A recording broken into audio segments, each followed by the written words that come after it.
Hola y bienvenidos a Random Access History, el podcast que les habla de problemas, angustias y preguntas de la historia en relación con la tecnología, los videojuegos, el mundo digital y en general la cultura pop. Como siempre, estamos Elvis, @Elvis con Z Rojas.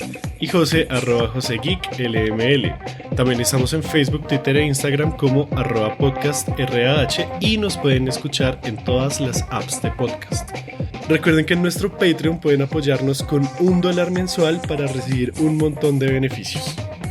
En este episodio vamos a hablar de objetos históricos legendarios.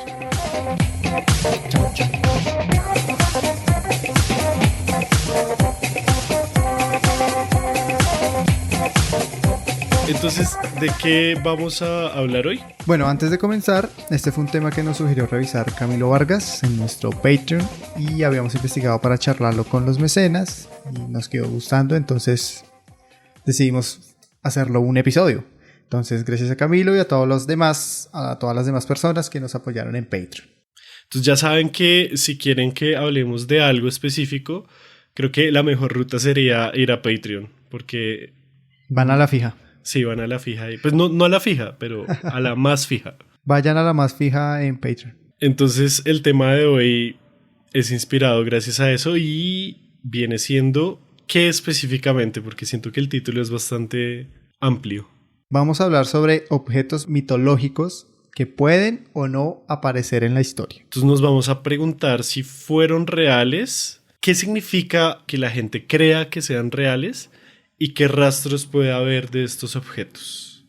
Sí, empecemos por el comienzo, como siempre. Entonces... Sí, sería bueno que hiciéramos unas reflexiones iniciales, o para que estemos hablando de lo mismo. Entonces tenemos que, como lo han sabido siempre en muchos episodios y lo hemos dicho, todo es histórico y hay objetos que son históricos, ¿sí? Y hay varias formas de acercarse a este tipo de historias, a este tipo de objetos históricos. Entonces, ahí yo creo que lo principal es que cuando uno entra, lo primero que a uno le dicen es que la historia se hace con documentos que están en archivos. Y aquí lo importante es ver que cualquier objeto es susceptible de ser una huella del pasado. O sea, más que las fuentes para mí son huellas del pasado, objetos que tienen huellas del pasado. Entonces, algo que haya hecho un ser humano, que haya marcado el tiempo en un objeto, pues ya es susceptible de ser una fuente. Cualquier objeto viejo que ustedes tengan en su casa puede ser como susceptible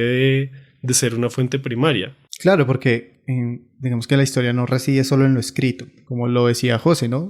Es acercarse a un archivo donde hay unas actas o donde hay mortuorias o donde hay, no sé, conflictos. Digamos que todo lo escrito, claro, es muy importante y un historiador debe acercarse a eso, pero también tiene que tener en cuenta estos objetos que, como decía José, son históricos y que tienen un pasado detrás, ¿no? Que tienen toda una construcción de pasado y que como historiadores podemos, digamos que mirar e investigar. Digamos que las formas de hacer historia que se encargan de hacer estos objetos históricos, pues tenemos la historia material, la historia de las cosas. Incluso yo diría que hasta historia económica y otras cosas siempre tienen en cuenta objetos.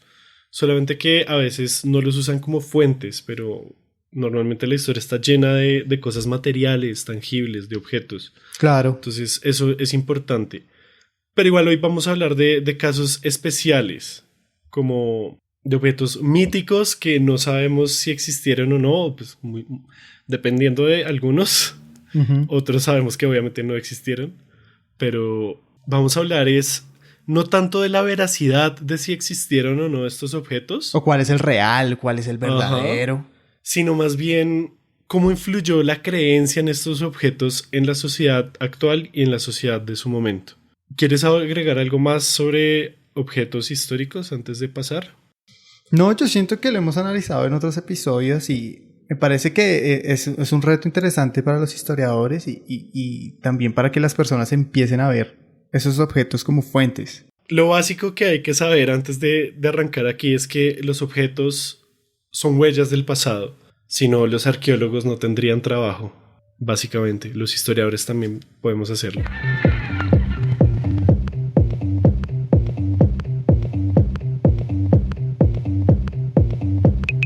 Bueno, entonces como yendo en esta temática de analizar un poco esos objetos míticos, como cuáles serían estos, o cuáles hemos escogido, José, para analizar en este episodio.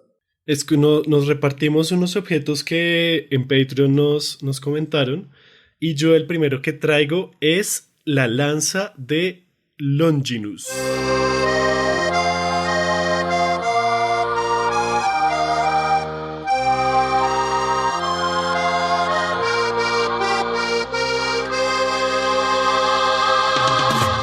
Entonces, la lanza de Longinus es un artefacto de gran poder y única arma capaz de penetrar sin esfuerzo un campo AT.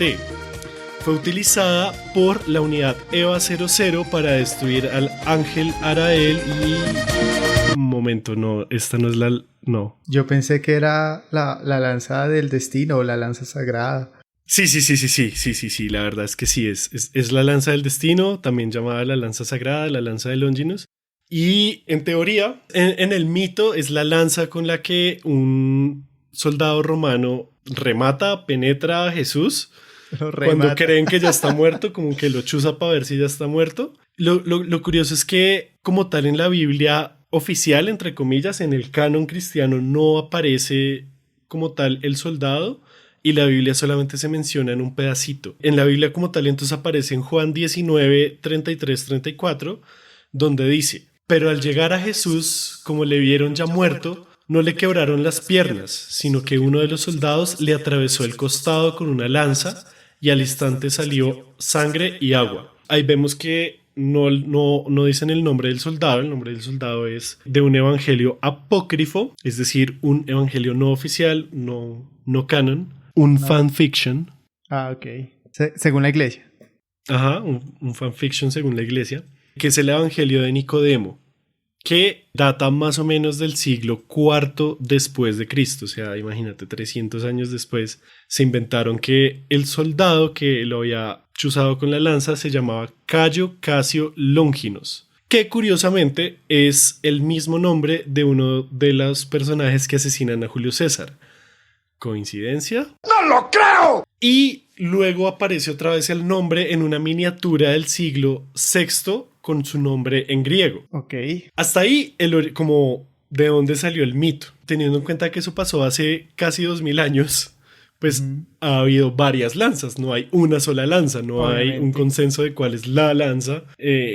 No se sabe. Una de las más famosas es la lanza del Vaticano. Se trata de una punta de lanza, no es la lanza completa con el palo, sino solo la punta, que tiene testigos desde el siglo V que esa es la lanza sagrada. Los testigos van diciendo que esa punta de lanza pasó por Constantinopla y finalmente fue vendida a Luis IX de Francia en el siglo XIII. O sea, se sabe que en el siglo V pasó por Constantinopla y en el siglo XIII estuvo en Francia. Y ahí en Francia la guardaron con una supuesta corona de espinas, que también afirman que es la corona de espinas. Claro. Después de eso no se sabe mucho, solamente se sabe que se perdió durante la Revolución Francesa, después de que la llevaran a la Biblioteca Nacional de Francia. Hasta ahí la punta de la punta de la lanza. Solo la punta. Solo la punta. Pero la otra parte de la lanza supuestamente fue vista en el siglo VII en la iglesia del Santo Sepulcro en Jerusalén. Digamos que podría llegar a tener más sentido que estuviera cerca a su lugar de, entre comillas, origen. Pero después de eso se le pierde el rastro. Y también dicen que pasó por Constantinopla, la otra parte de la lanza, y que finalmente llegó al Vaticano, pero allá en el Vaticano ya empezaron a dudar de su autenticidad. Okay. Esa es la primera. La segunda es la lanza de Echmiadzin, o como sea que se pronuncie, porque no me sé ese idioma, que queda en Armenia. No Armenia eje cafetero, sino Armenia, Europa. Y que supuestamente fue descubierta durante la Primera Cruzada, es decir, en el siglo XI, 1000 años después. La historia está súper interesante porque supuestamente un cruzado llamado Pedro Bartolomé tuvo una visión y fue a excavar la Catedral de San Pedro en Antioquia, pero no Antioquia aquí al lado, sino Antioquia allá en Europa. Antioquía, y ahí encontraron la lanza, después de que este señor Pedro Bartolomé tuviera una visión. Y en ese momento lo consideraron un milagro Y gracias a que lo consideraron como un milagro, le ganaron al ejército musulmán. Como que le dio, ¿cómo se diría eso? Como... Doble armadura. Sí, le dio +3 en daño sagrado al ejército, pues. Pero pues digamos que resultó ser falsa porque Pedro Bartolomé, el que la descubrió, dijo como que quería demostrar que era real e intentó caminar sobre fuego sosteniendo la lanza y pues se murió. Entonces parece que era falsa porque no le concedió poderes fantásticos. Son como ese episodio de Los Simpson en que dicen que postulan que Marge es una bruja y como pues salte al vacío y si no vuelas, pues irás al reino de Dios por ser buena, Sí. buena oveja, buena discípula. Y si vuelas, pues vas a ser bruja y nos vas a atormentar con todo lo de Satán y todo eso. Yo me lo sabía, pero con ahogarse. Como la mandan al río y si sabe nadar, es bruja. Si se ahoga, pues bueno, se murió. Se murió y va al reino de Dios. Todos ganan. Ganaron. Y la tercera y última lanza que traigo para ti es la lanza de Viena, que apareció en el Sacro Imperio Romano Germánico desde el siglo X. Y en el siglo XI la forraron como con un pedazo de oro, entonces quedó forradita en oro. Durante las guerras napoleónicas, cuando ya se disolvió el Sacro Imperio Romano Germánico, le habían dado al barón von Hugel a cuidar la lanza y después pues básicamente se la robó y la vendió. Se la vendió a los Habsburgo, con toda una colección de objetos que estaban en Viena. Y esta es la lanza que, digamos, puede ser más conspiranoica porque pues, los Habsburgo se la quedaron y Hitler llegó a tener esa lanza en su poder. La lanza Siempre están de Viena los nazis, la tuvo claro. Hitler en su poder. Siempre están los nazis. Llegó a hacer una copia de la lanza para llevar consigo a todas partes, pero la original la guardaron en Nuremberg, donde se supone que debía estar desde antes de las guerras napoleónicas. Supuestamente al final de la Segunda Guerra Mundial, en el 45, se la llevó el ejército gringo y al año siguiente se la devolvieron a Austria. En el año 2003 le dieron permiso a un señor para que la estudiara, que incluso le llegó a quitar la revestidura de oro y llegó a la conclusión de que la lanza se había fabricado en el siglo VII. O sea, tampoco era la lanza sagrada. Esta digamos que es la más conspiranoica, ¿no? Porque la lanza, como la figura de la lanza sagrada se popularizó en el siglo XX con un libro de 1973 que afirmaba que Hitler había comenzado la Segunda Guerra Mundial para capturar la lanza. O sea, marica, esto es un plot de Assassin's Creed. O sea, si hay un Assassin's Creed en el siglo XX, ese va a ser el plot, estoy seguro. Ese va a ser claro. Tiene todo. Entonces sí, básicamente se popularizó en el siglo XX como teoría de conspiración y como la figura en general de la lanza en la cultura pop, pero digamos Wagner ya había incluido la lanza en la ópera de Parsifal y pues obviamente la lanza tiene muchos documentales de History, Nat Geo, todo eso. Uy, sí. Y obviamente como objeto importante en Evangelion y en muchas otras referencias de cultura pop. Claro, creo que esa daga sale en Constantine, en la película de Keanu Reeves. ¿Te la has visto? Creo que sí, y creo que en Hellboy también, en alguna de las Hellboy también hablan de la lanza, en muchas referencias de cultura pop. Lo que más me llamó la atención de investigar la lanza es lo que se creyó en su momento, específicamente con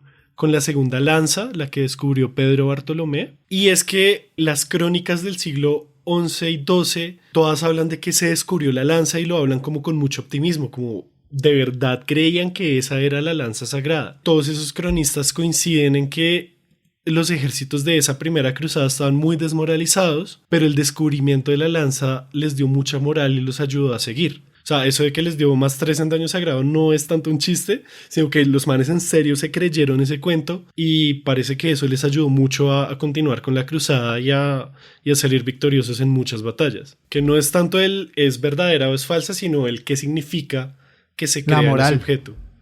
La moral que les dio, el empuje. Vamos a ver, ¿no? Re loco. Cuéntame tú ahora, ¿cuál es tu objeto? Bueno, ¿qué trajiste para mostrar, Shin? Mi objeto también pues está relacionado con la lanza de una u otra manera. Y es el Santo Grial. La copa de copas. El cáliz. Y creo que esos son todos los apodos. En general, el Santo Grial o simplemente Grial es un recipiente dicen que es el recipiente o una copa usada por Jesucristo en la última cena. Sí, entonces este objeto que tuvo el Señor en sus manos y del cual bebió su rico y poderoso vino. Su jugo de Jesús, que El jugo era de- sangre de él. De él mismo. Ujú. Entonces dicen también que este cáliz se utilizó para recoger la sangre y el agua emanadas de la herida abierta por la lanza de Centurión Todo está conectado. en el costado de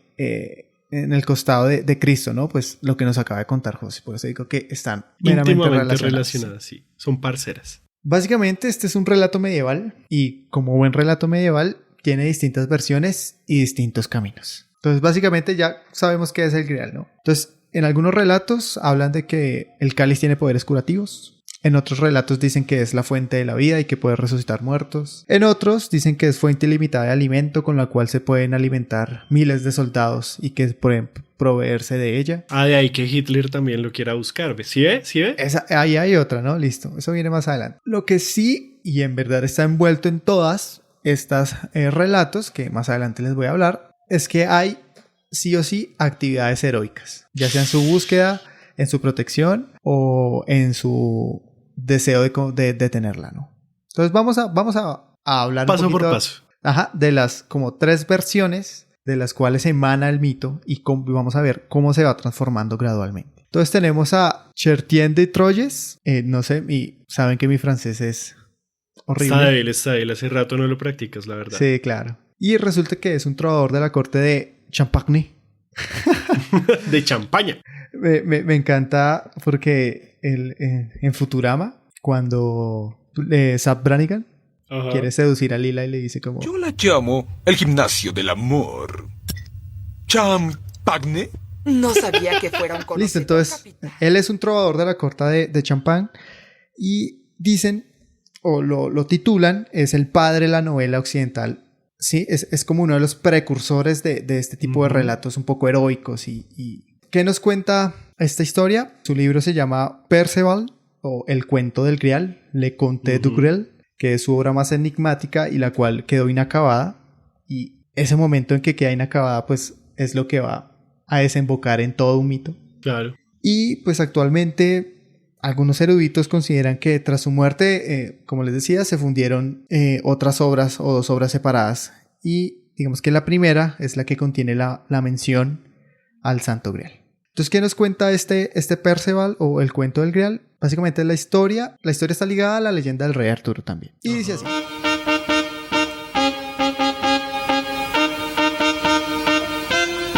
El joven protagonista, que se llama Perceval, ya era caballero, ya participa en la defensa del castillo de Belperine, donde conoce a Blancaflor, que también es un personaje súper enigmático en la Edad Media. Entonces despierta el amor a él. Entonces tras eso, Percival acude al castillo del Grial, donde habita el rey pescador, o el rey tullido, o el rey herido, que es un personaje que aparece en distintas leyendas artúricas, como el último descendiente de la estirpe que protege al Santo Grial. Bueno, en fin, no nos vamos a quedar un poquito en ese personaje. Entonces, durante una cena, ve una extraña procesión en la que muestran 3 elementos. En esa procesión sale una lanza, que adivina qué lanza es.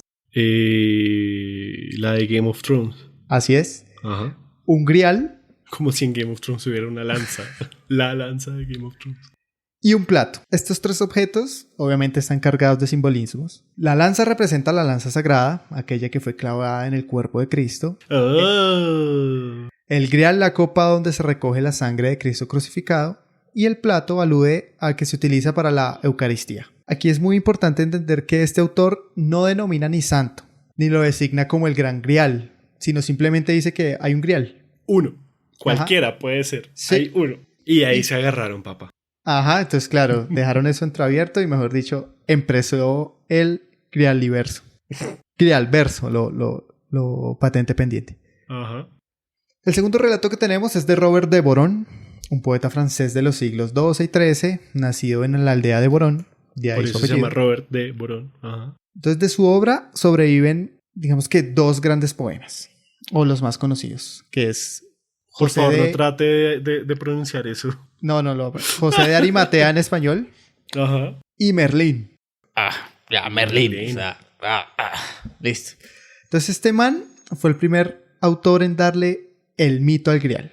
Es decir, que lo eleva a una dimensión explícitamente cristiana. Ya no es un grial, sino Ya no es el grial, grial. ajá, sino el grial, Don Grial. Entonces este man Robert, en su texto, dice que José de Arimatea usa la copa en la última cena para recoger las gotas de sangre de Jesús de Nazaret que derrama en la cruz. Él se lleva, este man, Josecillo, se lleva la copa de Avalón,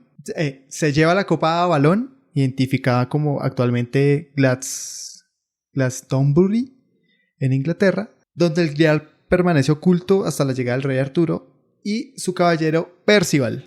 Ah, ahí está, O sea, el grial verso. Conecta de una. Dicen por ahí, ya no lo dice él sino otros, que en 1191 se encuentra ahí también la tumba del rey Arturo. Fuentes, Miami me lo confirmó. Ajá.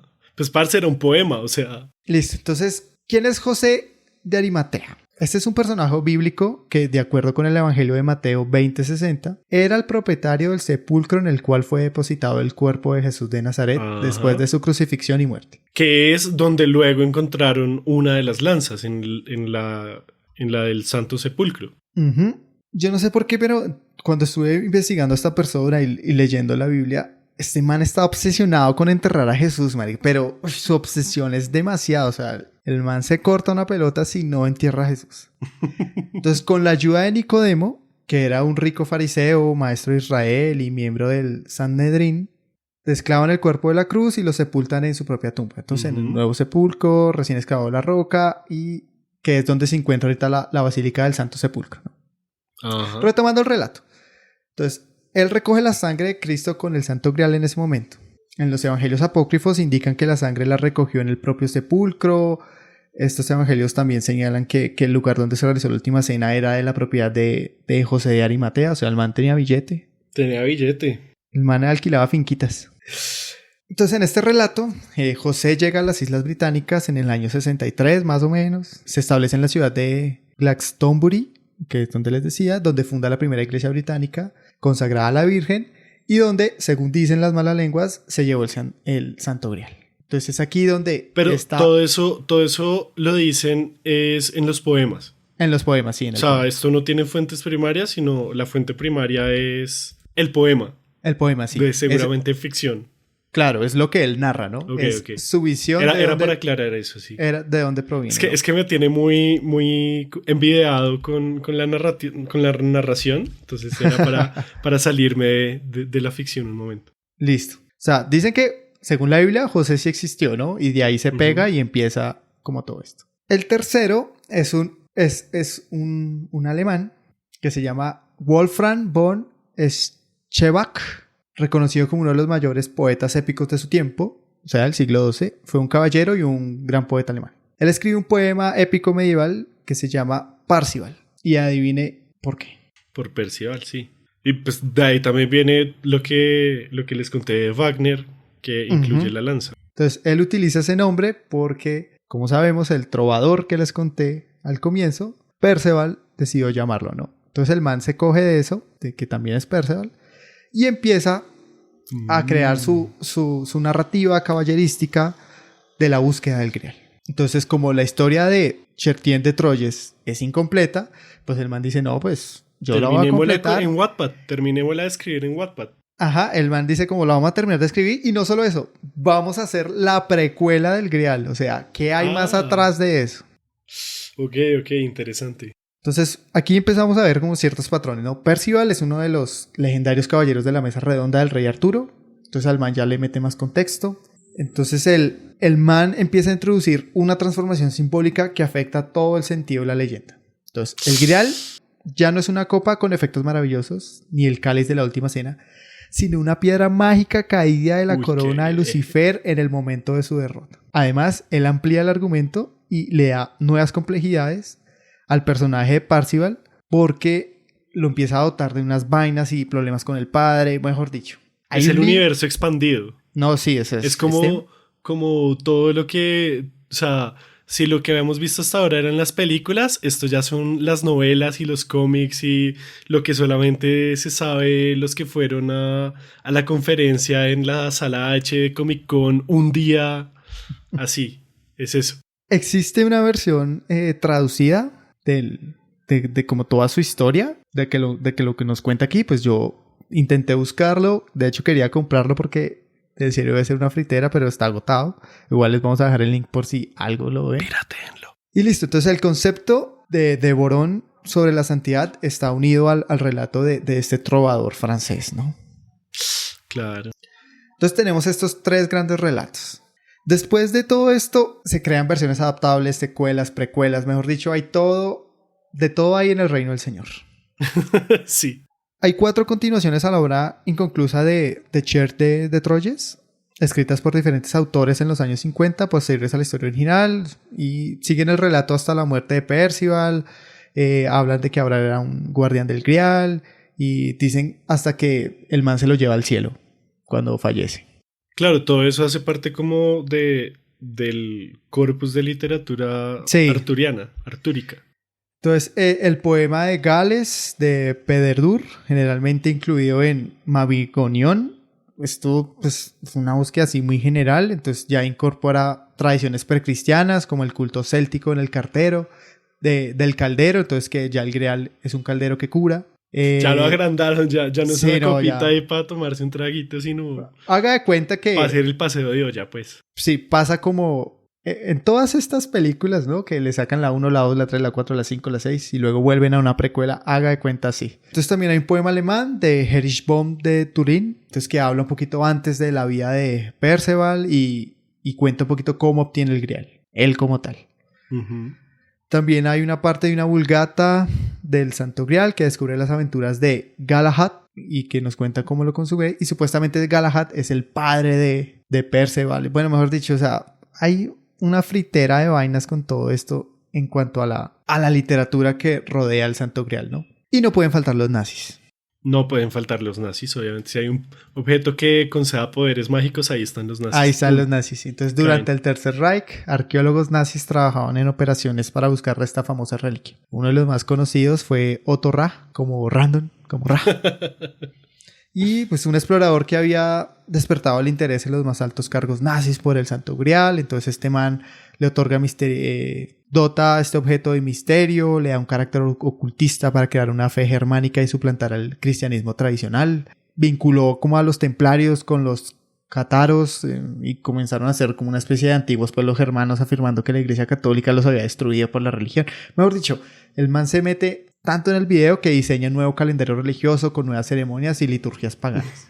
O sea, el man se envidia re duro. Y cierro con un poquito con toda esta historia que envuelve al cáliz, y es que existen muchos cálices que dicen ser el cáliz. Eso te iba a preguntar. Uh-huh. ¿Qué? O sea, te iba a preguntar si hay alguno material en algún museo, en algún lado. Hay muchos. Hay uno en el Vaticano, hay varios museos que tienen uno, pero es imposible dictaminar. Hay algunos, por ejemplo, del Vaticano, pues tiene una tradición más, no encaminada como es el Santo Grial que usó Jesús, pero digamos que sí es una copa que se empezó a utilizar en algunas ceremonias y pues digamos que tiene todo un pasado mucho más detallado y documentado, pero pues que más que decir que este fue el cáliz, busca ser una alusión como a ese cáliz, como a esa representación. De hecho, mucho del imaginario de la forma del cáliz proviene del Vaticano. Hay otros más, pero digamos que no me concentré mucho en buscar un poquito como cuál es el verdadero o cuáles son los que muestran, sino más bien en qué lo hace tan mítico. Ajá, sí. Y querría cerrar entonces con que existen muchos cálices que dicen ser el cáliz, pero ninguno de esos cálices son, ya que el cáliz que quieren ser no podrán ser, ya que el cáliz solo es uno y se quedó con el Señor. Bravo. Gracias. Muy bien, muy bien. Eso es otra muestra, por ejemplo, se podría decir que Elvis hizo una historia cultural del cáliz, no tanto material, sino más cultural de la importancia del mito. Chévere. Y por ejemplo, referencias en la cultura pop. Todas. Hay muchas. Indiana Jones, ya, pum, ganó. You chose poorly. Vamos a ver si escogimos sabiamente o no al hacer este tema. Bueno, el otro objeto que yo traje no es tanto un objeto mítico como un objeto misterioso, más bien. Porque el objeto que les voy a hablar sí existe. Es real. Es real, es tangible, solo hay uno. Y la vaina es que nadie sabe qué putas es. Se trata del manuscrito de Voynich. Les voy a contar un poco primero qué es. Es un libro ilustrado, pero está escrito en un alfabeto que nadie ha identificado por un autor anónimo y en un idioma incomprensible. Muchas gracias. Eso es todo. Perfecto. El mejor. Sí, listo. Bueno, no, la verdad es que sí se saben algunas cosas del manuscrito. Se sabe que fue escrito en el siglo XV, según las pruebas de carbono 14 que se le hicieron, aproximadamente entre 1404 y 1438. Se sabe que fue escrito, que fue creado el libro. Se concibió. No, o sea, que fue armado como libro. Ok. Pero luego se confirmó que la tinta fue aplicada cerca de esas fechas. Entonces, es un manuscrito del siglo XV. Actualmente está conservado en la biblioteca Voynich de Yale como el ítem MS-408. Entonces, así aparece en los papers científicos. Consta de 240 páginas que fueron numeradas posteriormente, pero tiene páginas que están perdidas. Es decir que, por ejemplo, si están numeradas, puede pasar de la 190 a la 203. Ok. Por ejemplo. O sea, se sabe que tiene páginas perdidas porque hay números que hacen falta. Y digamos que los que lo han investigado lo han dividido en 6 secciones. Todas tienen ilustraciones en cada página, menos la última. Entonces tiene 6 secciones que son herbario, astronomía, biología, cosmología, farmacéutica y la última que no tiene ilustraciones, que es de recetas. Por cómo está escrito, se sabe que está escrito de izquierda a derecha, por las cuestiones de los márgenes. Consta de aproximadamente 170,000 glifos o caracteres, y por lo que han podido calcular según los espacios entre esos caracteres, tiene unas 35,000 palabras. Además, esos caracteres son entre 20 y 30 glifos únicos, es decir, el alfabeto de ese idioma desconocido tiene entre 20 y 30 glifos. Okay. Eso es como lo que se sabe, lo básico, lo que se puede saber mirándolo y analizándolo como con cierta lógica básica. La vaina es que los mejores criptógrafos del mundo, esos manes que en la Segunda Guerra Mundial la iban rompiendo, han intentado descifrarlo y nadie ha podido. El idioma se denominó Voynichés por el señor Wilfrid Voynich, que adquirió este manuscrito en 1912 y pues por eso es que se llama el manuscrito Voynich. Y el man lo adquirió después de que el manuscrito pasara por varias manos en Europa. Esto está relativamente bien documentado desde el siglo XVI. O sea, pasó por Europa, por varios monarcas de Europa, por varias gente importante de Europa, hasta llegar en 1912 a Wilfrid Voynich, que después creo que lo vendió o se lo compró la biblioteca de Yale. Existe la hipótesis de que el libro es solamente un engaño muy bien elaborado, que para mí, honestamente, si te soy sincero, es la que más me gusta. El libro lo escribió un tipo, escribió vainas sin sentido. En Guayabao. Solamente como una broma. Pero hay varios argumentos que dicen que no es un engaño. Primero, cumple la ley de Zipf. Y es una ley que de las dice bolsas que... Zip. Más o menos, sí. Es una ley que dice que la palabra más frecuente de un idioma en una gran cantidad de texto se repite el doble de la segunda más usada, el triple de la tercera más usada, el cuádruple de la cuarta más usada y así. Cosa que en idiomas que son inventados, como por ejemplo el élfico en Tolkien o el Klingon, no cumplen. Los idiomas que son sintéticos, que son artificiales, no cumplen esa regla, esa ley.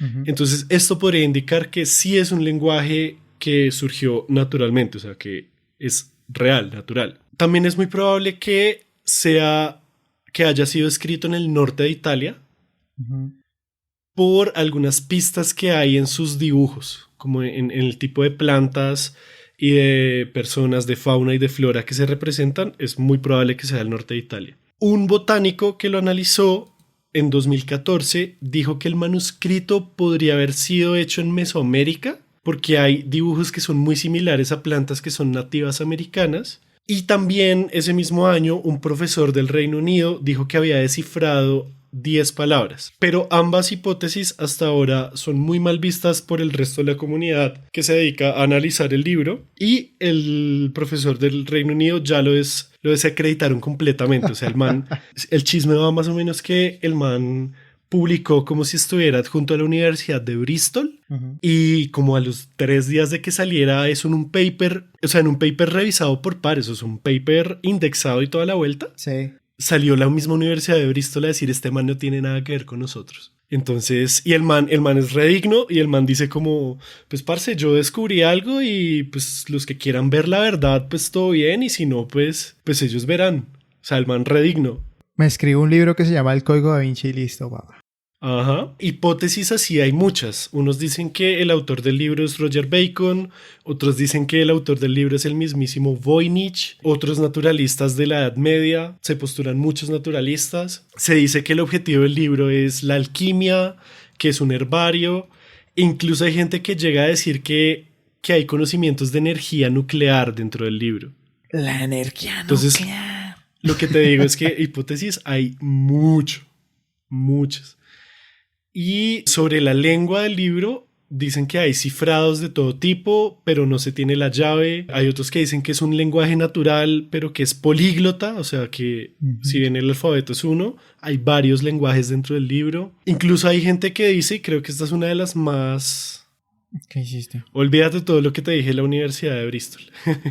No era el académico que descifró 10 palabras, sino hay gente que dice que está escrito en una lengua protorromance, pero ese artículo de la lengua protorromance fue el que no fue bien recibido por la comunidad de medievalistas, y la misma Universidad de Bristol dijo que ese man que postuló esa hipótesis no tenía nada que ver con ellos.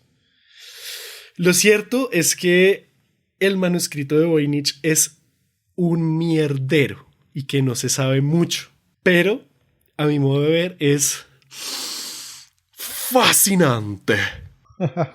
Pues resulta ser algo enigmático, ¿no?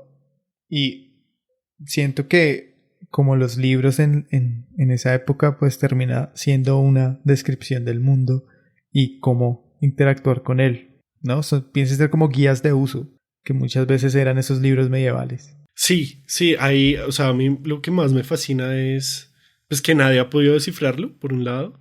Y cuando tú entras a ver las imágenes, que voy a intentar subir unas a nuestras redes sociales, pues es muy raro. O sea, tú ves ese alfabeto que usa, esos glifos son muy raros. Y los dibujos son muy bonitos, son muy interesantes. Y pues sí, se nota que son medievales, por cómo está iluminado el libro.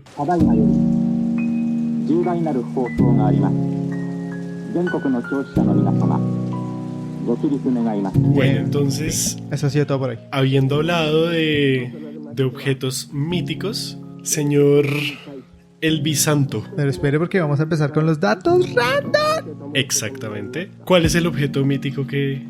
¿Qué? ¿Cuál es la historia aleatoria de hoy? Ok, ya, lo adelantaste. Pues no sé si sea mítico, pero pues digamos que destaca entre otros objetos. Y hoy les voy a dar a conocer la custodia, alias la lechuga. Yo estuve muy tentado a hablar de la lechuga, pero al final cambié de opinión. Bueno, y este es un tesoro de arte barroco. Fue realizado en oro de 18 quilates. Que en el episodio pasado escuchamos que era el barroco, ¿no? Ajá. ¿Qué es el barroco? No lo voy a decir. Esto se realiza en la época de la Nueva Granada por el orfebre José Galás entre 1700 y 1705. ¿Qué es una custodia? Cuéntanos, José. ¿Sabes qué es una custodia? Sí. La custodia es como el objeto que se usa en las Eucaristías para poner la hostia y consagrarla para que el cura no tenga que tocar la hostia. Perfecto. E incluso a veces también es como tabú o está mal visto o es prohibido tocar la custodia como tal. Entonces la cogen como con sábanas, con telas. Con un velo. Para no tener que tocarla directamente. Entonces, ¿qué hace diferente a esta custodia de otras miles custodias que se hicieron en esa época o que se hayan hecho en México, en Perú y en la misma Europa? O en China. O en China. Es que las que se usan hoy en día son hechas en China. Obviamente, las réplicas. Ajá. Entonces, esta cuenta con 1485 esmeraldas, un zafiro, 13 rubíes, 28 diamantes, 62 perlas barrocas y 168 amastistas. O sea, un montón de piedras preciosas, muy bonitas. Tiene tantas piedras que las manecillas del reloj no se pueden mover. No solo se considera como una de las joyas religiosas más ricas y hermosas de Hispanoamérica, sino que también es el testimonio de lo que sucedió durante el Barroco en las tierras orfebres y que tiene un estilo artístico que encontró, pues digamos, nuevas dimensiones en un territorio donde abundaban el oro, las esmeraldas, y que también estaba aún viva la cultura indígena de, digamos que como esta tradición de la orfebrería que vemos en el Museo del Oro y todo esto. Le apodan la lechuga, pues porque es verde, por las esmeraldas. Marica, es que además usted le van a decir como vamos a ir a ver la lechuga. Y uno como, uy, ¿cómo así? Vamos a ir a ver la lechuga.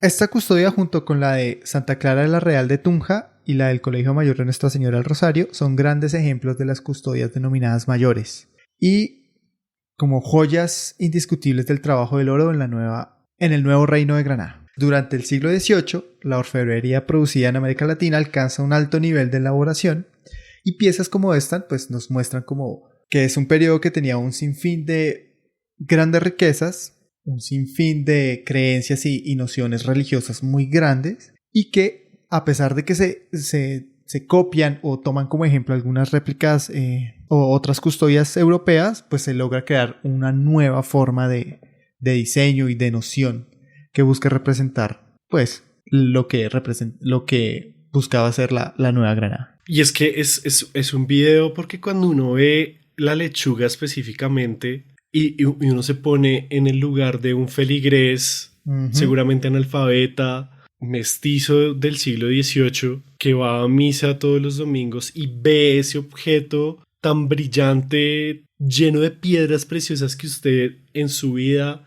se va a imaginar tener. Pues, o tocar, o ver. O tocar, sí, o acercarse incluso. O sea, uno entiende por qué, pues, porque es un objeto sagrado y seguramente porque otros objetos pueden ser considerados con poderes míticos, con poderes fantásticos y eso. O sea, no es difícil imaginárselo. Totalmente de acuerdo.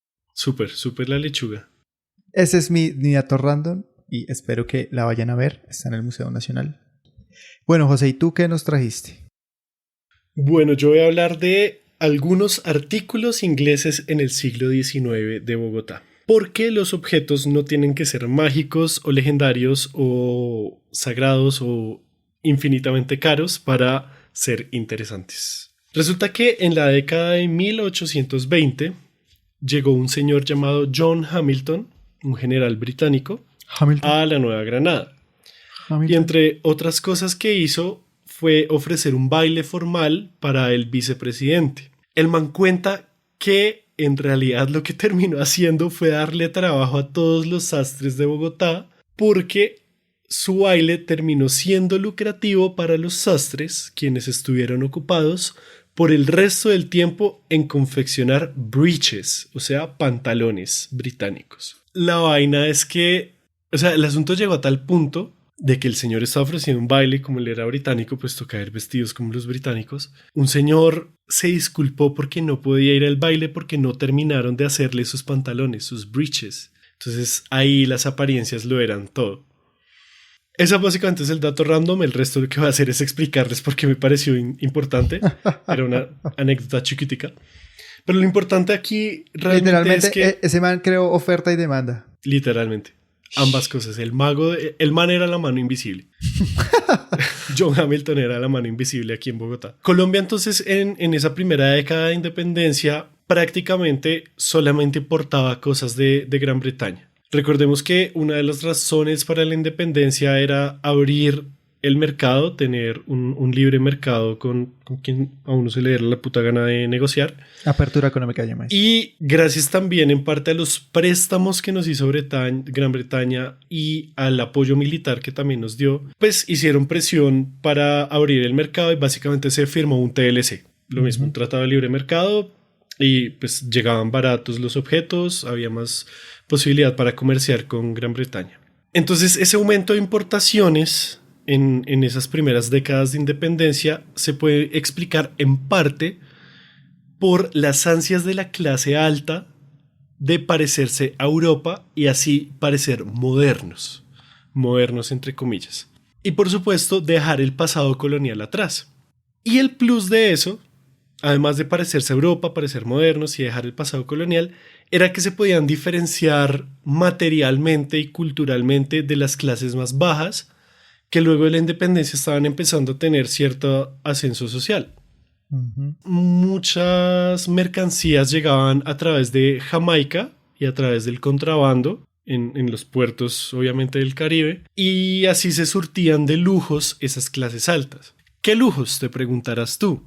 Sombrillas, relojes de plata y de oro, loza, porcelanas, sombreros y seda. Pero digamos que lo que más importaba del Reino Unido en cantidad eran textiles de lana y algodón ya confeccionados, o pues la tela como tal para confeccionar acá, uh-huh, que sí era de consumo popular. Esa élite de ese entonces eran empresarios y políticos de las provincias, nada que ver como hoy en día quiénes son la élite, para nada, y comerciantes y terratenientes de la capital también, tampoco nada que ver con los que nos gobiernan hoy en día, para nada. Sí, claro. Aquí hay algo interesante, y es cómo se liga esto con la parte más cultural, porque pues una cosa era tener los objetos y otra cosa era decir que tenías esos objetos. Entonces los bienes ingleses eran los objetos de lujo. Por ejemplo, si tú tenías una camisa de algodón que podía bien haber sido fabricada en las fábricas de la Revolución Industrial Inglesa, uh-huh, eso no contaba como tal como un objeto inglés. Ahora, si tenías un artículo de lujo, una camisa que ya era como más formal, ahí sí tú podías decir, tengo una camisa inglesa. Y eso lo era todo en cuanto a decir que tenías un objeto importado o no. Ahora, también hay algo importante, y es que tenemos una clase arribista también. Y lo digo, digamos, como en el sentido más amoroso de la palabra. Y es que si la tela era inglesa y el tipo de confección se parecía a las que venían de Inglaterra, pero la confección como tal la hacía un sastre aquí, ahí todavía podías decir que tenías una prenda inglesa. Sí, entonces pues obviamente a ti te sale más barato traer la tela y mandar a hacer la camisa aquí que mandar a traer la camisa de allá. Claro. Y pues digamos que esto no solamente pasaba con los textiles, también pasaba con consumo de alimentos. Entonces la cerveza, que no les gustaba a las personas por su sabor, sino por la misma práctica de consumir cerveza, que al ser extranjera, por supuesto, era sinónimo de modernidad y estatus alto. Y básicamente lo que había era un afán de esa clase alta por modernizarse y acomodarse a la moda europea. Y eso es algo que los viajeros que llegaban por ese entonces señalan muy claramente. Como leí en el artículo que leí, había varios testimonios de viajeros extranjeros que llegaban y decían como, no, parce, aquí la gente de la clase alta de Bogotá se viste como en Europa, a la carachas. Ahí también lo importante es la cuestión de clases, de cómo se diferencian. Pues que obviamente si tú ves a alguien con ruana y sombrero de paja y alpargatas, pues obviamente ese man no, la ruana no es británica, el sombrero de paja no es británico. Esos elementos que eran como tan esenciales en el campo, en la ciudad, estaban muy mal vistos. Por supuesto, tampoco se escapa, si no se escapa el tema de clase, tampoco se escapa el tema de la raza, porque obviamente una persona de razas, que en ese momento las llamaban como razas más bajas, pues no se podía vestir con una camisa inglesa porque tenía que saber cuál era su lugar. Y pues básicamente eso, como que el estilo de vida de esas élites dependía mucho del consumo de esos bienes materiales, sean objetos, prendas de vestir o sean alimentos. Eso se ve todavía ahorita, ¿no? Como con toda esta ola de comprar ropa cara, Gucci, Prada, Balenciaga, toda esa mierda. Ropa cara. Ese era mi dato random, para pensar. Para que piensen cuando vayan a entrar a un centro comercial a comprar cosas. Piensen si realmente sale más barato traer la tela y mandar a hacer. Traer la tela y mandarla a hacer o comprarla en una tienda. Think about it. Entonces muchas gracias por escuchar Random Access History. Recuerden que estamos en todas las aplicaciones de podcast y que si nos quieren apoyar más pueden recomendar este podcast con sus amigos, colegas, familiares y hasta con desconocidos. También pueden seguirnos en Facebook, Twitter e Instagram como @podcastrah de Random Access History. Y lo más importante, pueden apoyarnos siendo nuestros mecenas en patreon.com/Random Access History, donde nos pueden sugerir temas que, si nos gustan mucho como este, podemos hacer un episodio al respecto. También hay videollamadas para parchar con nosotros mensuales. Pueden hablar ahí de cositas, discutimos muchas vainas random. Un agradecimiento especial a Sergio Tobal por su música. De nuevo, muchas gracias por escucharnos y se despiden como siempre. Quien les habla, Elvis, @Elvis con Z Rojas. Y José Nicolás Jaramillo, @JoséGeekLML en todas las plataformas.